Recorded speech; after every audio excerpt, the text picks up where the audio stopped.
Hey guys, it's Chelsea from The Financial Diet, and this week's video is brought to you by creditrepair.com. Today I wanted to talk a little bit about the good investments that you might have heard about or thought about doing yourself that are actually kind of scams. Now, whether these are actual financial investments or they're more career or lifestyle, the point is that they present themselves as a way to really almost kind of hack your way into a better life or to a better result, but they can't deliver on that promise. Now, of course, no matter what you're looking to do or invest in, we always encourage you to do tons of research, and that can start with something as simple as typing in the name of the product or service and the word review. But even if you're planning on doing tons of research, there are certain good investments that it's probably best to avoid altogether. So let's get right into them.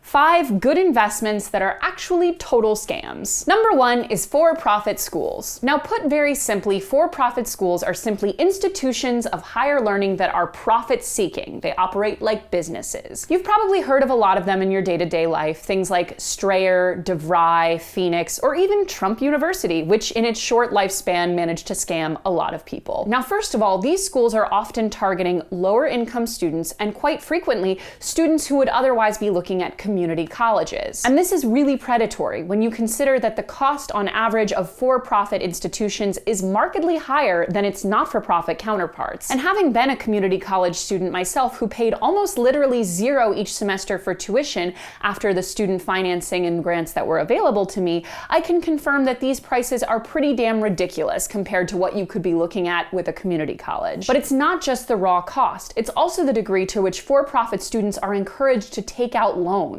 In fact, 96% of for-profit students end up taking out loans, and the default rate on those loans is 3 times higher than those of not-for-profit students. But it's not just the cost. As I said, it's also what these schools are promising. These schools are often targeting students who are looking for a very specific career path as opposed to just sort of general higher education. They're promising specific skills or certifications that will immediately translate into better jobs. And 2 things are good to remember here. Number 1 is that multiple for-profit universities have been taken into extensive lawsuits because they were falsely inflating the actual number of hirings after graduation. But the other thing to consider is that most of the certifications and trainings that are offered by a for-profit college are also available at community colleges. So when you think back to the cost difference, it's a no-brainer. Now, I'm someone who personally believes that everyone should consider starting in a community college, especially because even if you do want a 4-year or graduate degree, most of those credits are transferable. Never forget that at the end of the day, these for-profit schools are just businesses. They're looking to make money off of you. And that's not to say that other institutions of higher education are not, but it's certainly not to the same extent. When it comes to these for-profit schools, do not be lured in by their false and inflated promises. Do your research, and you'll find that there's almost none of them which are not drowning in negative reviews and often lawsuits. Number 2 is social media MLM schemes. Now, MLM stands for multi-level-marketing. And basically, it's a sales situation in which people buy either the right to sell a product and or the actual inventory of that product, and often are making more money by recruiting new people into the sales structure rather than actually selling the products. And while MLM schemes have existed for a very long time, you might be able to recall, for example, the Avon lady coming to your house and doing your mom's makeup for half an hour. With the advent of social media, they have become easier than ever to get sucked into and to be falsely convinced that they are an easy and efficient way to make a little extra cash. If you have a Facebook account, chances are you've probably seen several of these MLM schemes, whether it's with makeup or workout gear or health cleanses or whatever it might be. And if you've seen them, you've probably noticed that it's mostly women selling these products, which is not an accident. MLM companies often target women specifically, and more specifically than that, women in rural and suburban environments who do not have a ton of access to easy employment opportunities. They often especially attempt to appeal to part or full-time stay-at-home moms who may not be able to dedicate themselves to a full-on in-person job, but want to make that extra cash. But when it comes to the actual numbers behind MLM schemes, they're pretty damn shocking. First of all, 99%, and yes, it is actually 99%, of MLM recruits end up losing money because the vast majority of commissions end up going to a very few top-of-pyramid structure promoters. And on top of that, 50% of representatives end up up dropping out within a year. And yet, even with those insanely bad numbers, it continues to be a very, very popular pursuit with over 18 million Americans involved in one of these schemes at any given time. So not only do we encourage you to never get involved in one of these setups, but if you see someone you love who's doing it, talk to them. Don't just show them the information and the truly jarring statistics about these companies. Really encourage them to look at the finances of working with them. Not just any money they might be taking in on a day-to-day basis, but that money compared to the money that they've invested via either buying inventory, the right to sell the product, or just dues and fees. Chances are, if they're actually working out that money, it's a net loss. Only you can prevent your Facebook feed from devolving into a cesspool of scammy products. Number 3 is individual stock picking. Now, we've discussed this before on the channel, but it's so important to really consider in the context of being a bit of a scam. There is an entire industry that's built on this idea that there are people who can give you special insights into the performance of any given stock that will help you outperform the market. But statistically, that is very much not true.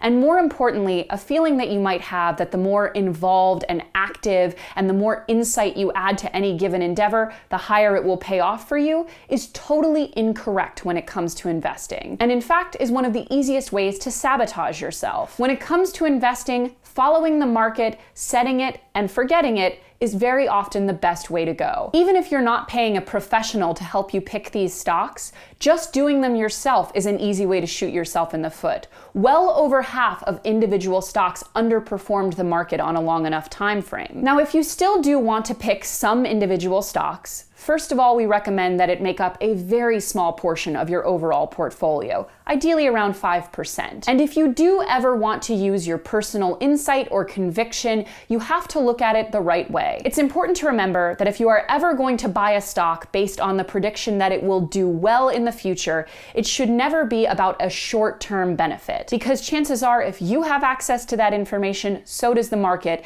and it's already been considered in that stock's market value. For example, if there's a company you know is coming out with a really cool product in the next few months, that's already priced into its value. When it comes to any kind of personal convictions or insights, think in the longer term. For example, you might be thinking that a certain kind of renewable energy is going to be more and more widely used over the next decade, and that could be a good chance to use some of your ideological convictions or personal insights to inform that decision. In general, investing is all about steady, slow, long-term choices. But always understand that if you, the individual investor, has access to information, so does the market. And if there's ever a time when you actually do have access to secret information that's leading you to make a really valuable investment choice that's about to shoot up, that's illegal. That's called insider trading, and it's why Martha Stewart went to jail. Number 4 is cryptocurrency as get-rich-quick scheme. Now, I know I'm setting myself up for a bit of a flame war in the comments just by even mentioning the terms cryptocurrency and scam in the same video. But what I want to clarify here is that cryptocurrency is not in and of itself a scam, nor is blockchain technology, and it's important to remember that those two are not the same things. I'm not going to bog you down with too much information, but an easy way to think of them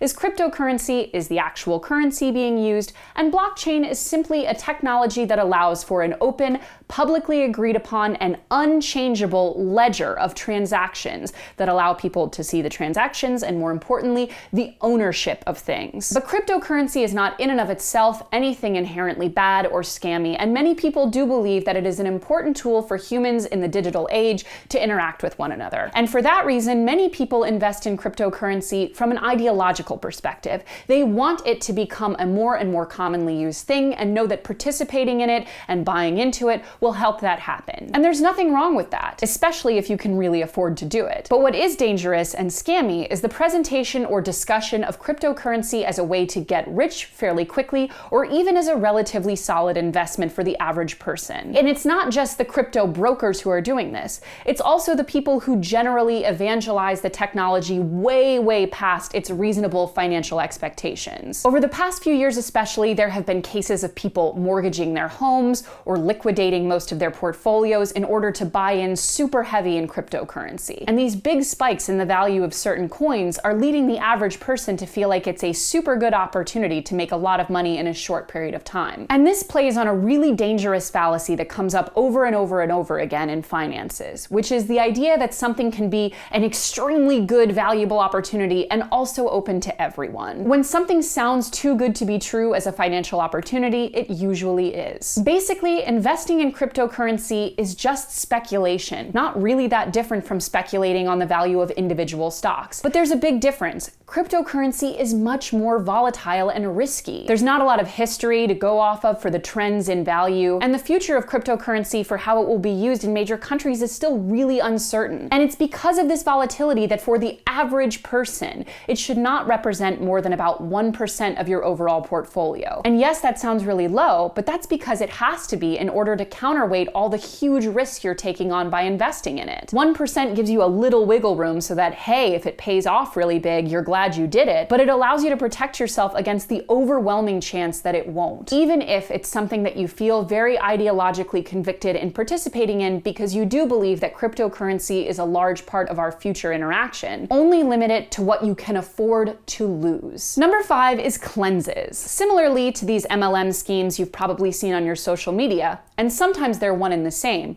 you've probably seen a lot about these detoxifying cleanses that you can get either by buying a specific product or by following a specific diet. They're often seen as great investments in your health because they're supposed to cleanse you of impurities or reset your system or do some sort of unspecified thing that often just results in weight loss. You might have seen things like ballerina or flat tummy tea, which, spoiler alert, are laxatives. Or you might have seen something like waist trainers, which are essentially corsets that you're for some reason supposed to work out in. But when it comes to these food products, supplements, and vitamins, you're usually seeing them in the context of a cleanse. Now, first of all, cleanses, and that's an incredibly vague and unscientific term, are in no way shown to incur weight loss. Usually the weight loss happens as a result of just consuming fewer calories, which you often do on these types of super restrictive diets. But more importantly, there's no evidence that these detox cleanses actually remove toxins from your body. Almost everything that these cleanses are attempting to accomplish are things that are already done by the organs in your body. And more importantly, possible side effects of these extreme cleanses and restrictive diets are things like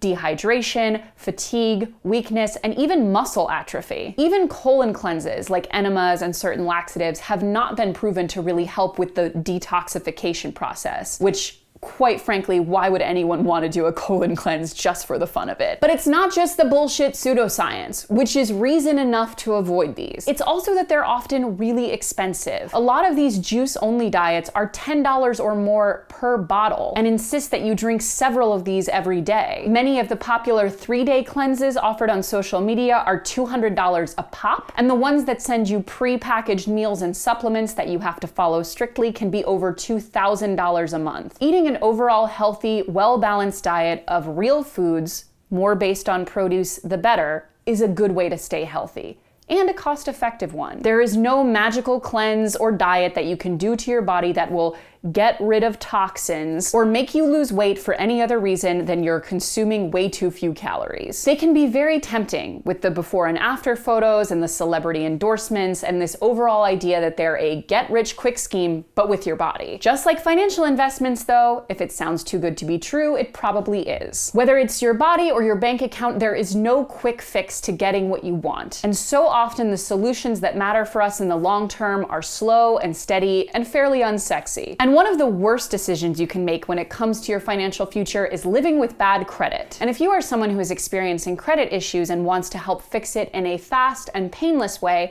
check out creditrepair.com. Basically, creditrepair.com is your own personal mentor for repairing, building, and maintaining your credit. They help you build a customized strategy for improving your score, work directly with the credit bureaus to dispute any dings on your report, and teach you how to understand both your own score and the rating system. If you feel like you're struggling to build or rebuild good credit and want someone to guide and advocate for you the whole way, check out creditrepair.com at the link in our description to learn more. As always, guys, thank you for watching, and don't forget to hit the subscribe button and to come back every Tuesday and Thursday for new and awesome videos. Bye!